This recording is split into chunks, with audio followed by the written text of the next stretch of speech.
Assalamualaikum warahmatullahi wabarakatuh. Alhamdulillah, tetap sehat, tetap semangat, sehat fisik, mental, sosial, dan spiritual. Alhamdulillah, ya, di pagi hari ini saya masih berada di pinggir jalan di selokan Mataram, ya, di seberang jalan, jadi tidak mengganggu lalu lintas jalan. Saudara-saudaraku, alhamdulillah wa syukurillah, la haula wala quwata illa billah. Di podcast di pagi hari ini yang diliputi dengan sedikit awan putih, ya, saya mencoba untuk kembali, ya, menggali tentang jalan kaki, ya.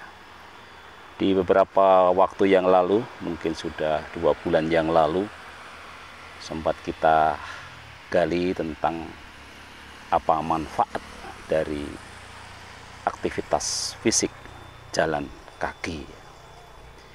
Dan beberapa hari ini saya mencoba membahas berkenaan dengan perilaku kita, baik makan dan segalanya ditinjau dari perspektif Islam.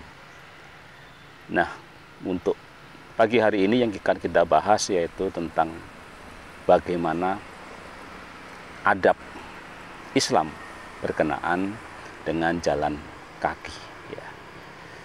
Sehingga kita terus berusaha, ya, dalam segala perilaku kita tentu saja mengikuti sunnah Rasulullah Shallallahu Alaihi Wasallam. Sebagai pembuka, sedikit bercerita, ya, satu kisah dari Umar bin Khattab radhiyallahu anhu. Ada seorang muda berjalan seperti orang sakit, ya. Kemudian oleh sahabat Umar bin Khattab radhiyallahu anhu ditanya, "Apakah engkau sedang sakit?" "Tidak," jawab pemuda tadi.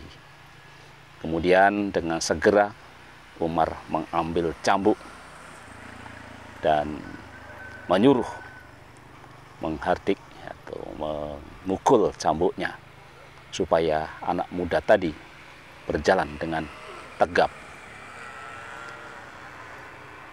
Satu hadis yang diriwayatkan oleh Muslim dari Anas bin Malik menyebutkan bahwa sesungguhnya Rasulullah SAW berjalan dengan tegap. Syekh Abdul Aziz bin Fatih Asy-Syaid Nada dalam ensiklopedia Adab Islam menurut Al-Quran dan Sunnah menjelaskan setidaknya ada 10, ya, adab ketika kita mau berjalan kaki. Yang pertama, menurut Syekh Abdul Aziz bin Fatih Asy-Syaid Nada, adalah niat yang benar. Jadi setiap kita mau jalan kaki, apapun tujuannya, mari terus kita niatkan secara benar. Pedoman umumnya tentu saja adalah innamal a'malu biniyat. Setiap amal itu tergantung pada niatnya. Dan yang lebih jelas lagi bahwa wa ma khalaqtul insa illa liya'budun. Jadi apapun aktivitas kita harus diarahkan pada ibadah, karena itulah tugas utama manusia diciptakan di bumi ini. Kemudian yang kedua adalah tidak berjalan untuk sesuatu yang haram, ya. Jadi jangan sampai kita berjalan untuk sesuatu yang haram, ya, karena nanti setiap langkah kita akan dihitung sebagai suatu kejahatan. Kemudian yang ketiga, adab yang ketiga adalah bersikap tawadu dan tidak sombong. Ya. Jadi Allah memberikan petunjuk kepada kita untuk berjalan, jangan sampai kita berjalan dengan sombong. Ya. Quran surat Al-Isra ayat 37 menjelaskan, dan janganlah kamu berjalan di muka bumi dengan sombong, karena sesungguhnya kamu sekali-sekali tidak dapat menembus bumi dan tidak dapat sampai setinggi gunung. Demikian di surat Luqman ayat 18 dijelaskan bahwa, dan janganlah kamu berjalan di muka bumi dengan angkuh.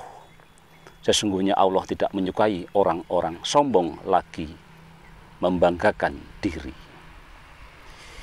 Kemudian adab yang keempat adalah berjalanlah dengan normal. Artinya tidak terlalu cepat dan juga tidak terlalu lambat. Ya, di tengah-tengah. Ya, karena Islam menyukai yang tengah-tengah, bukan sesuatu yang ekstrim. Kemudian adab yang keempat adalah tidak boleh menoleh ke belakang. Ya, tentu ya, kalau kita menoleh ke belakang juga akan ada resiko. Ya, kita bisa menginjak sesuatu, kita bisa tersandung, kita juga bisa menabrak sesuatu. Ya. Kemudian yang keenam adalah tidak boleh berpura-pura lemah ketika berjalan. Ya, sebagaimana tadi dijelaskan, kita harus berjalan dengan tegap, ya, dan jangan berpura-pura lemah yang akhirnya mengundang perhatian orang. Itu ya.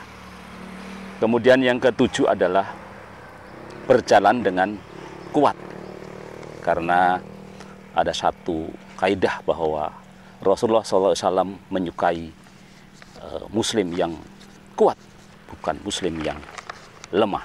Ya. Kemudian yang kedelapan adalah kita berjalan menghindari cara berjalan yang tercela. Ya. Apa cara berjalan yang tercela? Sebagaimana tadi sudah kita sampaikan di awal, ya. Berjalan dengan sombong, berjalan dengan angkuh, berjalan dengan pura-pura, berjalan dengan tidak semestinya, gitu ya. Kemudian yang kesembilan, adab yang kesembilan adalah tidak diperkenankan kita berjalan dengan satu sandal. Ya. Salah satu hadis meriwayatkan bahwa ketika kita mau memakai sandal, pakailah sandal yang kanan dulu, baru yang kiri. Dan pakailah bersama-sama. Dan jika tidak mau memakai sandal, ya tidak usah memakai kedua-duanya. Dan adab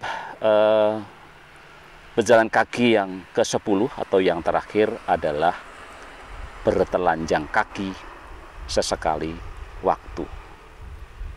Hadis riwayat Ahmad, Abu Daud, dan An-Nasa'i meriwayatkan Nabi Muhammad SAW memerintahkan kami agar kadangkala bertelanjang kaki ketika kita berjalan. Demikian saudara-saudaraku 10 adab berjalan kaki. Mudah-mudahan ya, dengan kita mengikuti adab sesuai dengan apa yang dituntunkan oleh Rasulullah SAW beserta para sahabatnya dan juga para pengikutnya, mudah-mudahan jalan kaki kita akan mendapatkan nilai tertinggi sebagai nilai ibadah. Ya. Dan insya Allah dengan kita niatkan segala sesuatu dengan ibadah, maka apapun itu akan tercatat sebagai pahala. Amin. Amin ya robbal alamin.